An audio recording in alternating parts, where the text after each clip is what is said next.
আসসালামু আলাইকুম। আমি মিতু, বাংলাদেশি ব্লগার মিতু চ্যানেলের আরও একটি নতুন ব্লগ দেখার জন্য আপনাদের সবাইকে ওয়েলকাম করছি। দেশ বা দেশের বাইরে যে যেখান থেকে আমার আজকের ভিডিওটি দেখছেন, আশা করি আল্লাহর রহমতে সবাই ভালো আছেন, সুস্থ আছেন। আলহামদুলিল্লাহ, আল্লাহর অশেষ রহমতে আমরাও ভালো আছি, সুস্থ আছি। সবার সুস্থতা কামনায় আজকের ব্লগটি শুরু করছি। আজকে আপনাদের সাথে শেয়ার করব রোজার দিনে সকালে আমি কি কাজ করে রাখি, আর এই কাজগুলো গোছানো থাকলে কিন্তু বিকেলবেলা ইফতারি তৈরির সময় আর কোনো ঝামেলা হয় না। ভিডিও শুরুতেই দেখেছেন যে সকালবেলায় কিন্তু আমি দুধ জাল করে রাখি। আমি যেহেতু প্রতিদিন ইফতারিতে যে কোনো একটা ডেজার্ট আইটেম রাখি, তাই কিন্তু দুধটা প্রতিদিনই লাগে।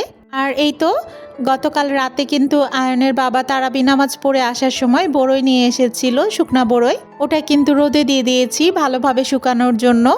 আর ভালোভাবে শুকিয়ে গেলেই হয়তো বা আচার করে ফেলবো।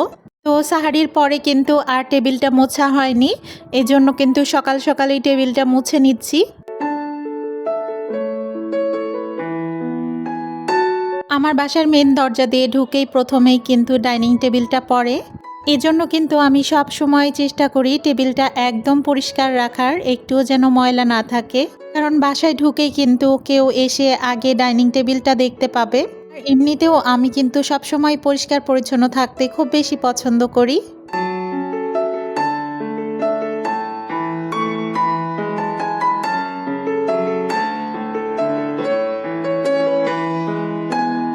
ডাইনিং টেবিলটা মুছে নেওয়ার পরে তারপরে কিন্তু আমি আমার বেসিনের ওপরে যে অংশটা আছে ওটাও কিন্তু মুছে পরিষ্কার করে নিচ্ছি। এটাতেও কিন্তু ধুলা পড়ে গিয়েছিল।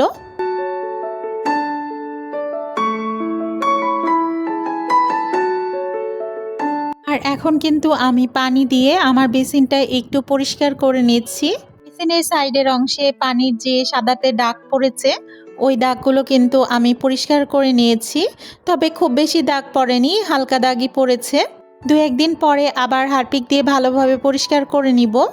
আজকে ভয়েস দিতে গিয়ে কিন্তু পড়েছি একটু সমস্যায়। আজকে আমার বাসার পাশের রাস্তাটা দিয়ে খুব বেশি গাড়ি ঘোড়া যাচ্ছে। তো এত পরিমাণে হর্নের শব্দ আসছে, আমি নিজেই কিন্তু বিরক্ত হয়ে যাচ্ছি।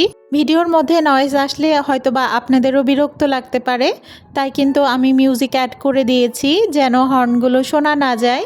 আর ওদিকে সব কাজ শেষ করে আমি কিন্তু কিচেনে চলে এসেছি। আর এখন কিন্তু আমি ছোলা রান্না করে নিব। আমি একদিন ছোলা রান্না করলে কিন্তু বেশ কয়েকদিন চলে যায়। তো এখানে আমি অফ ক্যামেরায় কিন্তু মশলা অ্যাড করে দিয়েছি ছোলার সাথে। এখন পানি দিয়ে সিদ্ধ বসিয়ে দিব। যেদিন ছোলা রান্না থাকে সেদিন কিন্তু আমি সকাল সকালেই রান্না করে ফেলি। আর এই তো আমি চুলায় দুধ ফুটাতে বসিয়ে দিয়ে গিয়েছিলাম। দুধটা ফুটানো হয়ে গেছে, এখন কিন্তু আমি ছোলা সিদ্ধ বসিয়ে দিচ্ছি।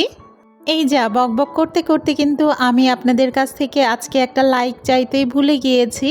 প্লিজ একটা লাইক দিয়ে আমার সম্পূর্ণ ভিডিওটি দেখে নেবেন। আশা করি বরাবরের মতোই ভালো লাগবে।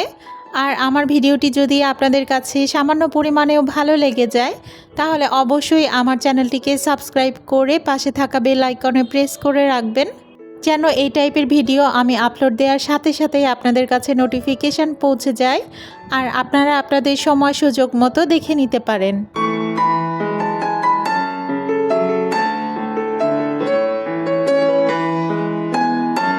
আর এখন আমি চলে এসেছি আমার ড্রয়িং রুমে টি টেবিলটাই কিন্তু বেশ ধুলা পড়েছে, ওটাই কিন্তু মুছে পরিষ্কার করে নিচ্ছি।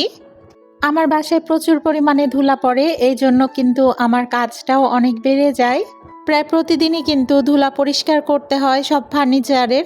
আর আমার বাসার সব ফার্নিচার একটু ডার্ক কালার হওয়ায় পড়েছি আরও বিপদে। ডার্ক কালারের ফার্নিচারগুলোই ধুলা কিন্তু বেশি বোঝা যায়। আর এখন কিন্তু আমি আমার ড্রয়িং রুমের টিভির নিচের অংশটা পরিষ্কার করে নিচ্ছি। ইদানিং খেয়াল করছি সন্ধ্যা হলেই কিন্তু ছোট্ট ছোট্ট কিছু পোকা এসে পুরো বাসাটা ভর্তি হয়ে যাচ্ছে। আর পরের দিন সকাল হতে হতে কিন্তু পোকাগুলো মরে যায় আর ফ্লোরে পড়ে থাকে। দেখতে কিন্তু বেশ খারাপ লাগে। শুধু ফ্লোরে না, বিভিন্ন ফার্নিচারেও পড়ে থাকছে, তাই প্রতিদিনই কিন্তু ফার্নিচারগুলো ঝাড়তে মুছতে হচ্ছে। আর অফ ক্যামেরায় আমি মাংসতে মশলা মাখিয়ে তারপরে কিন্তু মাংস রান্নাটা বসিয়ে দিয়েছি। এই মাংসটা আজকে ভাজা ভাজা করে রান্না করব। আজকে কিন্তু খুব বেশি রান্না নাই, যেহেতু গতকালকের কিছু তরকারি থেকে গেছে, ওগুলোও কিন্তু আজকে গরম করে নিব। বাসায় আগের দিনের তরকারি থাকলে কেন যেন ফেলে দিতে ইচ্ছে করে না, নষ্ট করতে ইচ্ছে করে না কিছুই। কথা বলতে বলতে ভিডিওর একদমই শেষ পর্যায়ে চলে এসেছি। আপনাদের থেকে বিদায় নিতে ইচ্ছে করে না, তবুও তো বিদায় নিতেই হবে, যেন পরবর্তী দিনে আরও সুন্দর সুন্দর ভিডিও আপনাদের সামনে উপস্থাপন করতে পারি। আরও একবার লাইক, কমেন্ট, শেয়ার এবং সাবস্ক্রাইব করার অনুরোধ জানিয়ে এখানেই বিদায় নিয়ে নিচ্ছি। সবাই ভালো থাকবেন, সুস্থ থাকবেন। আল্লাহ হাফেজ। আসসালামু আলাইকুম।